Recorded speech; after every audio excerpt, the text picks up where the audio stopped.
This is the special meeting of the Athens City Planning Commission, January 10th, 2007 at 2:30 in the afternoon, or 2:35. We have a quorum: Mayor Abel, Safety Service Director Hazlitt, me, Peg Cohn, and I would like to have anybody who is planning to speak please stand. And do you affirm that you will tell the truth? Do we have a sheet, a sign-up sheet for speaking? Yeah, okay. Our reason for this meeting is to consider case number 0617, University Estates. Who would like to present the consideration? Who wants to talk about it? Okay. My name is Lance Repp, University Estates. Just as an update from the last meeting, I want to, just so everybody's informed, Jobs Henderson is our survey company. We have updated the things that were talked about last week. Lot 4, the lines are cleaned up the way they're supposed to be. The sanitary lift station, the pump house, and the water line easements are all drawn, and I give a sample to Ray and the mayor earlier. They will be on the plat. Previously they were just noted as being on there. Now the actual legal description, everything is there.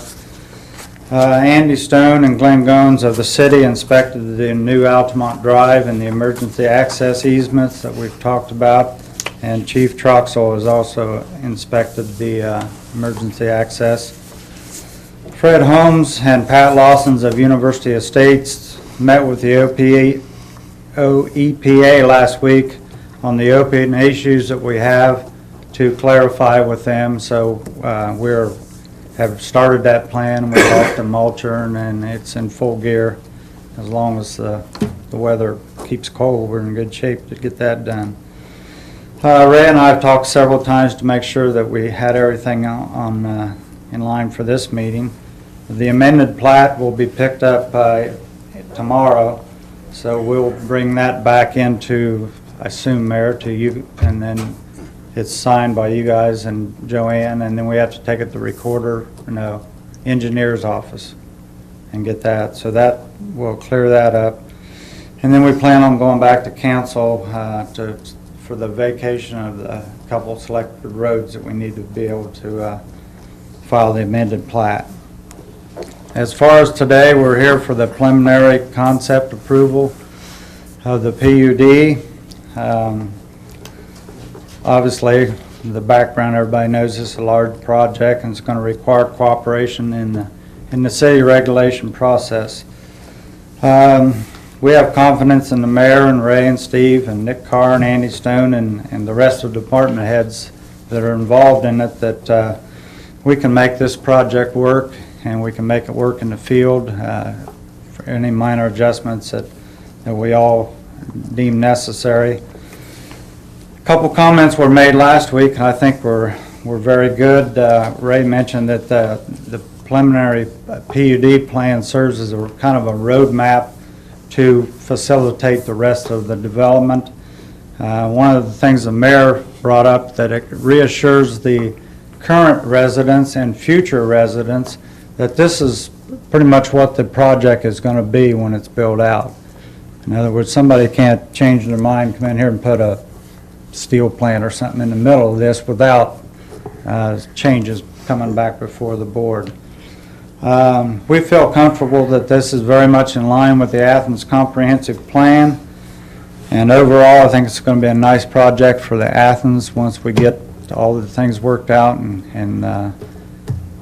get moving. So my request today is for a unanimous vote to give us preliminary approval. Okay. Comments? Now, this is the one you submitted in September that lists like Castle Pine, not Castle Pines, but lists about 8 or 9 Castle Pine. Not Castle Pine, that was the other one It's this, that we isn't had. it? Well, Grand you have the Vista. list here, yeah, and you had Phase 2 and Phase 1 of the villas, and then Grande Vista, Phase 2.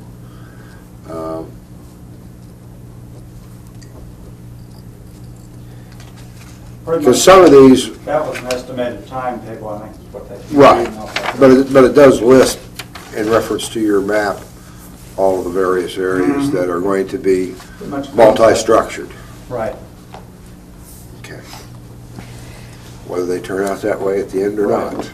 Because some of them are commercial and we don't know exactly what's And going we on. haven't platted this phase out yet. Right. And we've also, I think, I don't know how many meetings ago, but you Right. or somebody brought up concerns about this, and we're gonna re-look at that, having the condos at the end of those cul-de-sacs, single-family housing. Yeah, your market's going to dictate that as much Dictates as what anything. we do on that, yeah. I just wanted to clarify for the record that we weren't just talking about what you're currently working on, we're talking about all of the different items. I think you had that in there, but I just wanted to make sure it was acknowledged. Okay. Now, this part that, on this map that you mentioned, that also needs to be designated R3, what we approved the other day was this part, wasn't it? It didn't include that? Did it This stop is- at the, Yeah.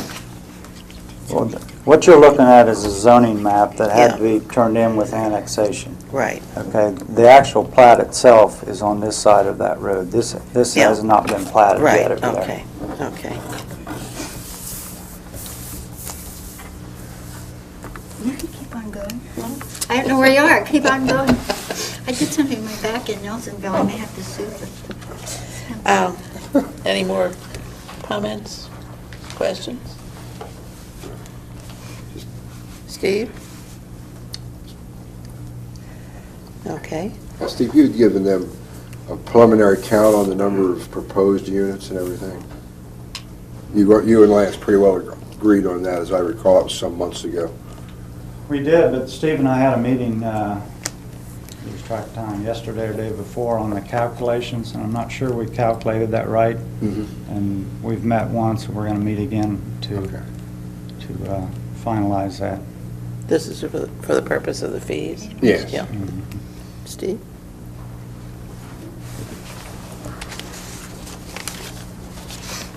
Several months ago in the process, Steve Pearson, City Zoning Administrator, one of the things, and this had been a question in the past about application fees, there was a series of correspondence that went back and forth between, I believe, Mr. Rep and myself, and I believe I copied at least Ray on it too, where I had calculated the application fees based on the most modified ordinance, which says per dwelling unit in a PUD and per lot in a subdivision, like the single-family part. So there was a calculation of what I thought the total fees due were, and they were in the ballpark of about $23,000. So it's $500 base application fee plus $30 a unit, and say in a multi-unit building, and $30 for every lot in a subdivision. So I calculated out the entire project for preliminary application. It came to about $23,000 approximately. And then Mr. Rep contacted me yesterday, and he had some question about how the calculation was done.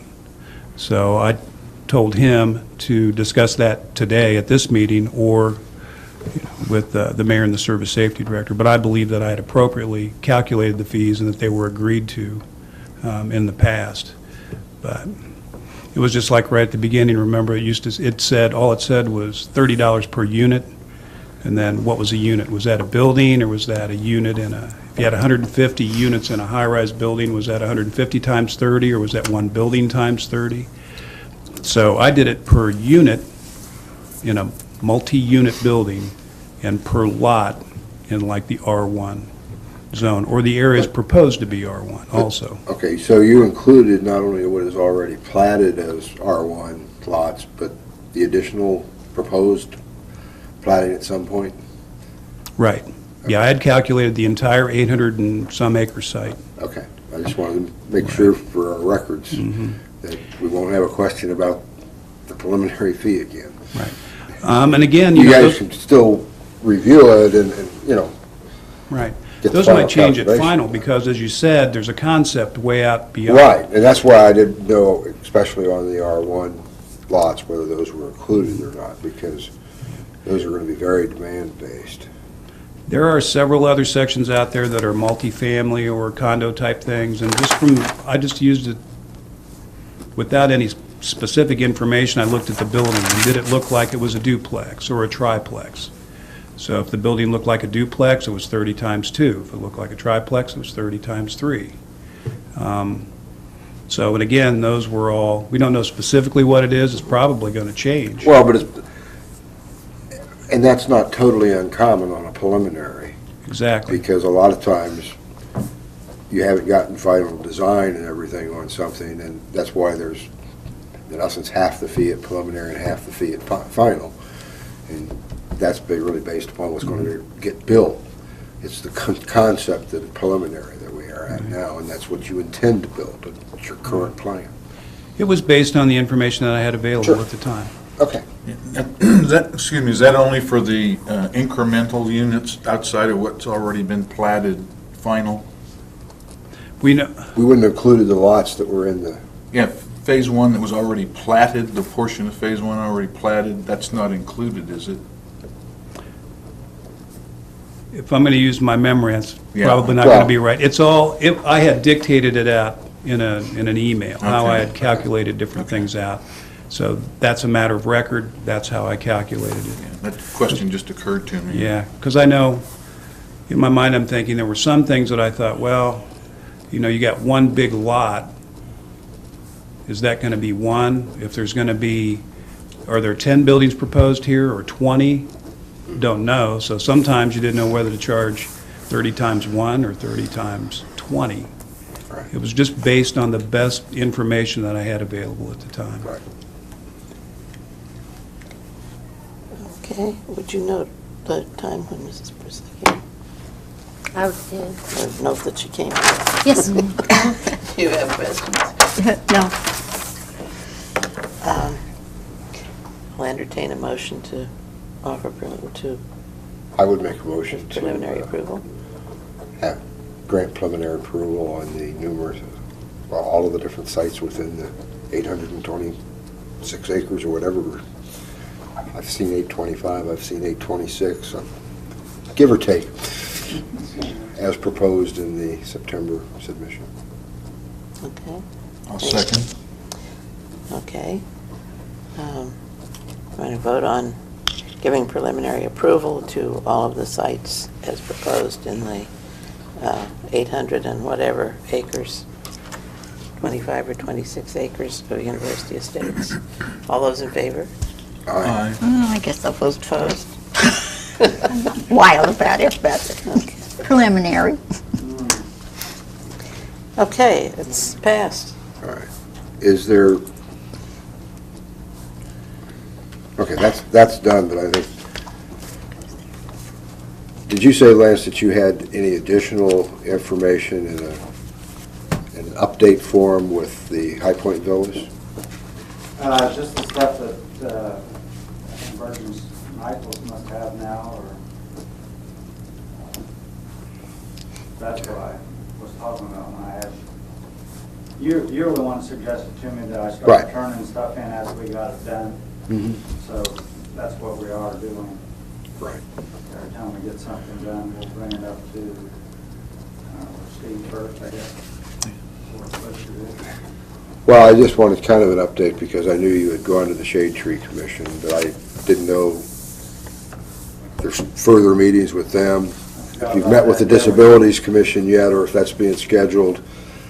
Just kind of an rough, and, or did you want us to also look at it just from an overall, what questions might planning commission members have about it? Because I know, as I recall from it,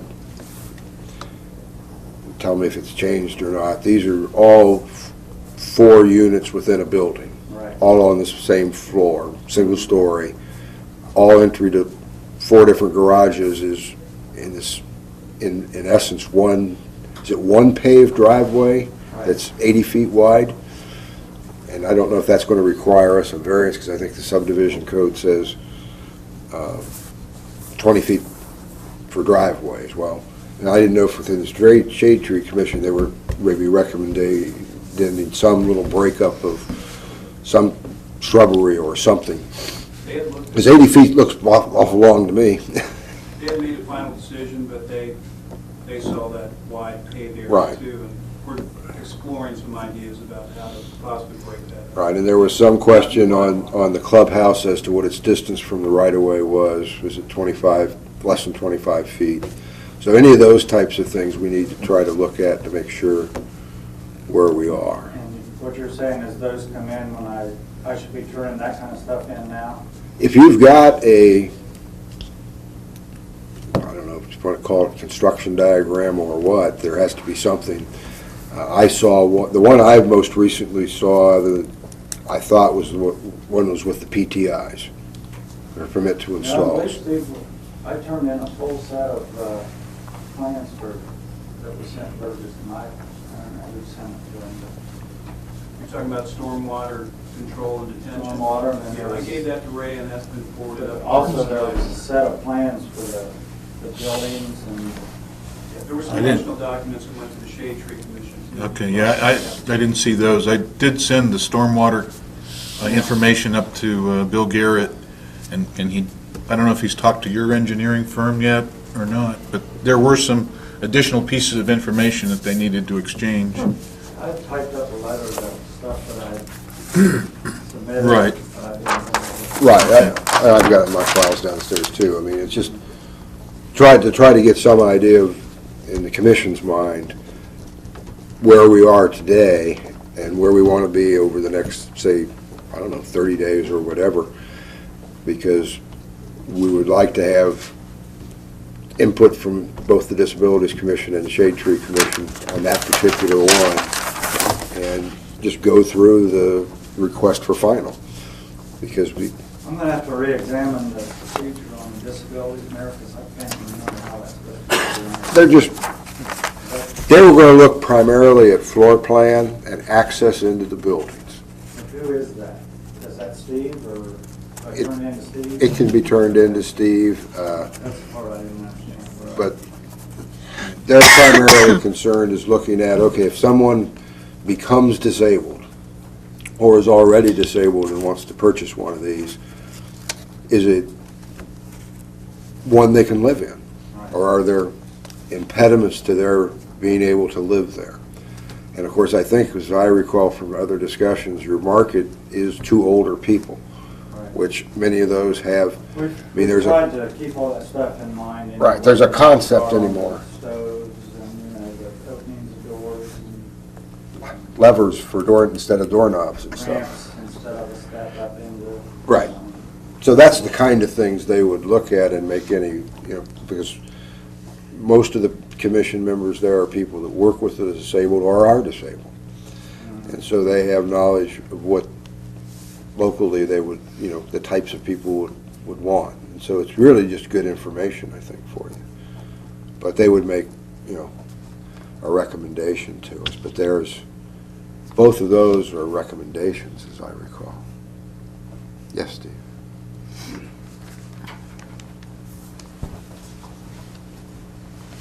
The PUD regulations have a set of things that have to be submitted for preliminary approval, and then a set of things that, at a minimum, have to be submitted for final approval.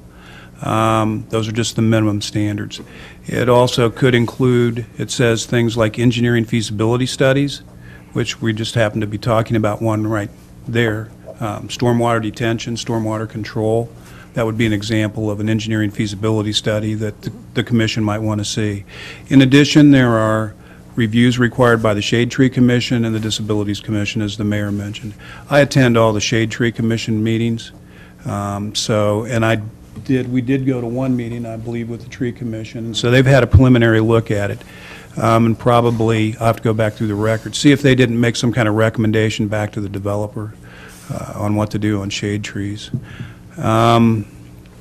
the The Disabilities Commission, I believe, is a council-appointed body, and probably the best way, because I know Debbie Phillips, Debbie serves. It's very actually- active in that, yeah. So, I appoint them as mayor. They're Okay. approved by council, it was created by council, because council's the only one that can do that. But to advise both the mayor and council on items affecting people within our community who have disabilities. right. So I think a more efficient way maybe to do it would be either to get a hold of Debbie Walker, the clerk of council, or Debbie Phillips, who's the council liaison, I guess. Just as Paul Weil, Councilman Weil is the liaison from the Environmental Committee to the Athens Shade Tree Commission. I think Ms. Phillips is the council liaison to the Disabilities Commission. So that might be a better way for them to, because I don't know if they meet regularly. I don't, you know what I'm saying? The best way probably be to get a hold of Debbie Walker or Debbie Phillips about scheduling to go to them. And then if you want to get information back to me for the Shade Tree Commission, I'm actively involved with them, and I can make sure that at least the second, all reviews that the Shade Tree Commission needs take place. I'm just a little more hesitant on the Disabilities Commission part of it. Might be a more efficient way to do it, I guess is what I'm saying. Any other questions, comments? Okay. We don't have any communications, I take it. Announcements and other business, there'll be 3 public hearings next week, starting at 2 o'clock. At 2 o'clock on Thursday, the 18th, here. Any other business? Opportunity for citizens to speak about items not covered on the agenda. We don't have any minutes because it's a special session. Adjournment? Anybody would like So to moved. adjourn? All those in favor? Should have just stayed in my lounge. Oh, that was good. Thank you. Well,